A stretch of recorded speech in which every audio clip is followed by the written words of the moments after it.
বড় নিউজ আপনাদের স্বাগত। এই মুহূর্তে আমি রয়েছি মোহনবাগান তাঁবুতে।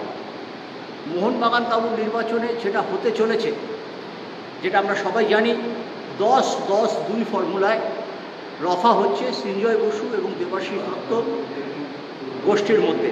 সচিব হচ্ছেন সৃঞ্জয় বসু, নতুন সভাপতি হবেন দেবাশিস দত্ত। এখন প্রশ্ন হলো, এই নতুন তাঁবু হওয়ার পর প্রেসিডেন্ট হিসেবে ছিলেন স্বপন সাধন বসু ওরফে টুটু বসু। টুটু বসু ক্লাবে সেভাবে আসতেন না। মোহনবাগান ক্লাবে টুটু দা লাস্ট এসেছিলেন গত 29শে জুলাই। তারপর 8টা ইসি মিটিং হয়েছে, কোনোটাতে তিনি আসেননি। এখন প্রশ্ন হলো, দেবাশিস দত্ত যখন সভাপতি হবেন, তিনি কিন্তু খুব সক্রিয়, প্রতিদিন ক্লাবে আসেন, দৈনন্দিন কাজের সাথে যোগাযোগ রাখেন। সংবিধান সংশোধন করে দেবাশিস দত্ত সভাপতি হিসেবে সিগনেটারিসও হচ্ছেন। তিনি কোথায় বসবেন আমরা দেখছিলাম। আমি এই যে ঘরের সামনে দাঁড়িয়ে আছি, ভেতরটা দেখাচ্ছি না, এটা সচিবের ঘর, কোনো নাম লেখা নেই। এটাই কিন্তু মোহনবাগানের সবকটা ঘরে কোথাও কোনো ঘরে কিন্তু নাম লেখা নেই। এটা সচিবের ঘর। এই সচিবের পাশে ছোট্ট করে শুধু একটা দেখাতে চাই যে সহসচিবের জন্য সত্যজিৎ চ্যাটার্জি সহসচিব, তিনি থাকছেন, তার জন্য একটা চেয়ার রয়েছে। যদিও সত্য খুব কম মাঠে আসতেন। এরপর যদি আমরা যাই, এই ঘরটা বাবুল ব্যানার্জির জন্য নির্দিষ্ট ছিল, ফুটবল সচিব, তিনি এই ঘরে থাকতেন। আমরা এখানে খোঁজ খবর নিয়ে যেটা জানতে পারলাম, যে ঘরে বসে অসীম রায়, ইলেকশন বোর্ডের চেয়ারম্যান, মিডিয়ার সাথে কথা বলেন, মিটিং করেন। এই ঘরটি সভাপতির জন্য নির্দিষ্ট, ভাইস প্রেসিডেন্ট এবং সভাপতির জন্য এই ঘরটা নির্দিষ্ট।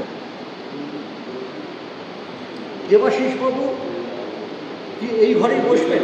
এখানে উল্লেখ্য, কর্মসমিতির যেসব সদস্যরা আসতেন তারা কিন্তু এই ঘরেই বসতেন, কিন্তু তাদের জন্য একটা নির্দিষ্ট ঘর আছে। এই ঘরটা কিন্তু অনেকটাই আন্ডার ইউজ, সেভাবে কেউ বসেন না, এটা আন্ডার ইউজ আছে। এবার কি এই ঘরটায় যেহেতু দেবাশিস বাবু প্রেসিডেন্ট হিসেবে আমরা তাকে দেখতে চলেছি, তিনি যদি ওই ঘরে নিয়মিত বসেন, তবে সদস্যদের এই ঘরে বসবেন, এই ঘরটার গুরুত্ব পাতে পারে। এরপর আপনারা দেখিয়ে দিচ্ছি, এখানে ডেভেলপমেন্ট এবং প্ল্যানিং সচিব হিসেবে রঞ্জন বসু বসবেন। এই ঘরে কে আসেন তার দিকে আমাদের নজর থাকবে। এবং এরপরে অর্থ সচিব এবং কোষাধ্যক্ষ বসতেন। উত্তমদা থাকছেন না, এটাই আমরা জানতে পেরেছি। মুকুন্দ থাকছেন ওখানে। সৃঞ্জয় বসু গোষ্ঠী থেকে কোষাধ্যক্ষ হবে, তিনি বসবেন। এটা সন্দীপন দা কুমার সচিবের ঘর, সেই ঘরটা এরকমই থাকবে।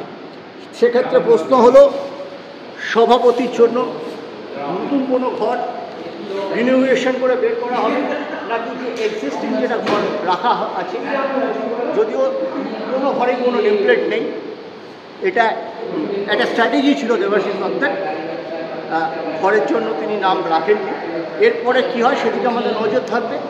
প্রশ্ন দুটোই, সভাপতি যদি ওই ঘরটায় বসেন যেখানে এক্সিকিউটিভ কমিটির সদস্যরা বসতেন, মানস ভট্টাচার্যের মতো লোক ওখানে রেগুলার বসতেন, তাদের কি ওই ঘরটায় একেবারে পুরনো ড্রেসিং রুম ঘরটায় চলে যেতে হবে?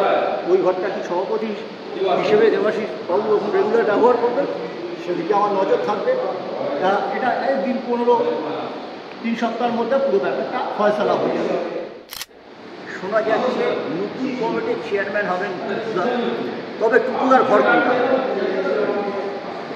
এটা একটা কিন্তু বড় ফ্যাক্টর এই মুহূর্তে আফটার ইলেকশন।